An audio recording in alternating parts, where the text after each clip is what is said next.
U-turn அடித்து ஓடிய free spirit எண்ணெய் கப்பல் ஹெஸ்பொல்லா தொடர்ந்து 7 மணி நேரம் 7 ஏவுகணைகளைக் கொண்டு நடத்திய 7 தாக்குதல்கள். விரிவான செய்திகள் உள்ளே. என்னங்க, நல்லா இருக்கிறீங்களா? சுட சுட நியூஸ் கேட்கலாம்னு ஆவலோட வந்திருப்பீங்க. வாங்க கேட்டுறலாம். கேக்கறதுக்கு முன்னாடி நம்ம சேனல்ல சப்ஸ்கிரைப் பண்ணிக்குங்க. பெல் ஐகானையும் அழுத்தி விட்டுருங்க. வாங்க செய்திக்குள்ள போலாம்.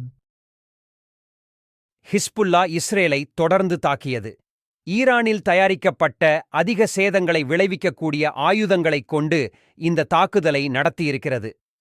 ஹிஸ்புல்லா ஈரானின் தயாரிப்பான ஃபலக் 1 என்ற ஏவுகணை கொண்டு இஸ்ரேல் உடைய ரகசிய இராணுவ தலைமையகத்தை தாக்கியிருக்கிறது. 9 ராக்கெட்டுகளைக் கொண்டு இந்த தாக்குதலை நடத்தியிருக்கிறது. ஒன்றன் பின் ஒன்றாக 9 ராக்கெட்டுகளை தொடர்ந்து செலுத்தியிருக்கிறது. இந்த 9 ராக்கெட்களும் சில நொடிகளில் ஒன்றன் பின் ஒன்றாக செலுத்தி இஸ்ரேலுடைய ரகசிய இராணுவ தலைமையகத்தை ஹிஸ்புல்லா தாக்கியிருக்கிறது. இவ்வாறு 7 தாக்குதல்களை ஹிஸ்புல்லா இஸ்ரேலிய இராணுவத்தின் மீது நடத்தியிருக்கிறது. இந்த 7 தாக்குதல்களும் 1 மணி நேரத்திற்கு ஒரு தாக்குதல் வீதம் 7 மணி நேரத்திற்கு 7 தாக்குதலை தொடர்ந்து ஹிஸ்புல்லா இஸ்ரேல் இராணுவத்தின் மீது நடத்தியிருக்கிறது. ஹிஸ்புல்லா இந்த தாக்குதல்களை புதிய தாக்குதல்கள் என்கிறது. அதாவது ஹிஸ்புல்லா எப்படி தாக்குகிறது என்றால், முதலில் அயன் டோமை குறிவைத்து தாக்கி அழிக்கிறது.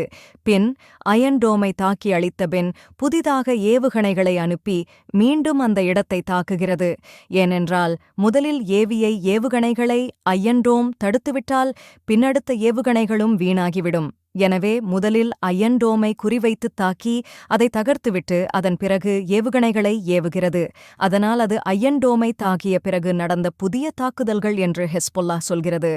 இஸ்ரேல் எல்லைப் பகுதியில் உள்ள அயன் டோம் அமைப்புகளை தகர்த்ததாக கூறுகிறது. ஹிஸ்புல்லாவுடைய தாக்குதல் நேரடியாக அயன் டோம்களை தாக்கியதாகவும் அவற்றை அழித்ததாகவும் ஹிஸ்புல்லா கூறுகிறது. நேற்று ஜனவரி 27 அன்று ஃபலக் 1 என்று அழைக்கக்கூடிய ஈரானுடைய தயாரிப்பு ஆயுதங்களைக் கொண்டு இஸ்ரேலிய இலக்குகளை நோக்கி தாக்குதல் நடத்தியாக ஹிஸ்புல்லா கூறுகிறது. தொடர்ச்சியான பல ராக்கெட் தாக்குதல்கள் ஒரே நேரத்தில் இஸ்ரேல் இராணுவத்தின் இரகசிய தலைமை இராணுவ தளத்தின் மீது தாக்கியதாக ஹிஸ்புல்லா கூறுகிறது. ஹிஸ்புல்லா இந்த தாக்குதலுக்கு உபயோகப்படுத்தியது சர்ஃபேஸ் டு சர்ஃபேஸ் ஆர்டில்லரி ராக்கெட்டுகளாகும். இந்த ராக்கெட்டுகள் 1990களில் ஈரானால் தயாரிக்கப்பட்டு தொடர்ந்து பயன்பாட்டில் உள்ளது. இந்த ராக்கெட்டுகள் 10 to 15 கிலோமீட்டர் தூரம் வரை செல்லக்கூடியது. இந்த ஒவ்வொரு ராக்கெட்டுகளும் கிட்டத்தட்ட 50 கிலோகிராம் எடையிலான வெடி மருந்தை தூக்கிச் செல்லக்கூடிய சக்தி படைத்தது. இந்த ராக்கெட்டுகள் திரவ எரிபொருள்களை பயன்படுத்துவதில்லை. அதற்கு மாறாக சாலிட் ஃபியூல் எனப்படுகிற கெட்டியான எரிபொருளை உபயோகப்படுத்துகிறது. இது சுழற்சி முறையில் நிலைநிறுத்தப்படுகிறது. எனவே இந்த விதமான ராக்கெட்களை ட்ரக்குகளிலிருந்து லான்ச் செய்யலாம், படகுகளிலிருந்து லான்ச் செய்யலாம், தோளில் வைத்துக்கொண்டும் ஏவலாம். மேலும் 2006இல் இஸ்ரேலுடன் நடந்த போரில் ஹிஸ்புல்லா இதுபோன்ற ராக்கெட்டைகளை மிக அதிகமாக பயன்படுத்தியது. இதுபோன்ற ராக்கெட்டைகளைக் கொண்டுதான் ஹிஸ்புல்லா நேற்று 7 தாக்குதல்களை 7 மணி நேரம் தொடர்ந்து நடத்தியதாக கூறுகிறது. நேற்று ஹிஸ்புல்லா இஸ்ரேல் மீது மழையாக பொழிந்த ராக்கெட்டைகளை பற்றிய குறிப்புகள் வருமாறு. முதல் தாக்குதல் காலை 9:30 மணிக்கு நடந்தது. இந்த தாக்குதலில் புர்கான் ஏவுகணைகளைக் கொண்டு இஸ்ரேலிய இராணுவ வீரர்கள் கூடியிருந்த ஜல் அல் அலம் என்ற பகுதியில் அந்த இராணுவ குழுவின் மேல் தாக்குதல் நடத்தியுள்ளது. இரண்டாவது தாக்குதல் காலை 10:15 மணிக்கு நடத்தப்பட்டது. அந்த தாக்குதலில் இஸ்ரேல் இராணுவ வீரர்களின் ஒரு அணியின் மேல் அபாத் பகுதியில் இருந்தபோது இந்த ஏவுகணை கொண்டு தாக்குதல் நடத்தியுள்ளது.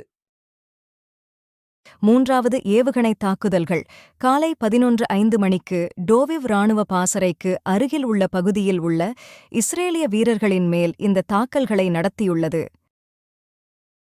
நான்காவது தாக்குதல் காலை 11:50 மணிக்கு கிர்பட்மார் இராணுவ தளத்தை குறிவைத்து ஏவுகணை தாக்குதல்களை ஹெஸ்பொல்லா நடத்தியுள்ளது. ஐந்தாவது தாக்குதலை மதியம் 2:35 மணிக்கு ஹெஸ்புல்லா நடத்தியுள்ளது. இந்த தாக்குதலில் இஸ்ரேலின் ரகசிய இராணுவ பாசறையான ஜிப்தின் பாசறையின் மேல் ஃபலாக் 1 ராக்கெட்டுகளைக் கொண்டு தாக்குதல்கள் நடத்தியுள்ளது. ஆறாவது தாக்குதலை 2:45 மணிக்கு நடத்தியுள்ளது. நகூரா கப்பல் படைத்தளத்தில் வைக்கப்பட்டிருந்த ஒற்றறியும் கருவிகளை, அதாவது ஸ்பை டிவைசஸை குறிவைத்து தாக்குதல்கள் நடத்தியது. 7வது தாக்குதல் 3:45 மணிக்கு நடத்தியுள்ளது. இந்த தாக்குதல் ஷோமேரா ராணுவ அருகில் இருந்த ராணுவ வீரர்களின் குழுவின் மீது ஏவுகணைகளைக் கொண்டு தாக்குதல் நடத்தியது. அழிவை நோக்கி விரைவாக சரியும் இஸ்ரேல். ஹவுதி எழுதிய தீர்ப்பு இங்கிலாந்துக்கு வைக்கப்பட்ட ஆப்பு. ரஷ்ய எண்ணெய் இந்தியா வழியாக இங்கிலாந்து அனுப்பப்பட்ட எண்ணெய் கப்பல் MV மார்ட்டின் லூவாண்டா ஹவுதி தாக்குதலில் தீக்கிரையானது. வேதாளம் முருங்கை மரத்தில் ஏறிய அமெரிக்கா ஈராக்கை விட்டு வெளியேற மாட்டோம் என்று அறிவிப்பு. வலுக்கட்டாயமாக ஹவுதியிடம் மாட்டிக்கொண்டு குய்யோ முறையோ என்று கதறல்.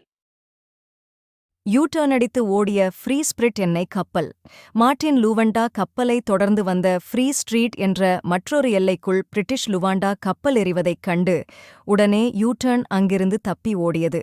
மேலும் ஒரு மகுடமாக இஸ்ரேலுக்கு செல்லக்கூடிய எந்த கப்பல்களுக்கும் இன்சூரன்ஸ் அளிக்கப்பட மாட்டாது என்று எல்லா இன்சூரன்ஸ் நிறுவனங்களும் அறிவித்துள்ளன. நன்றி.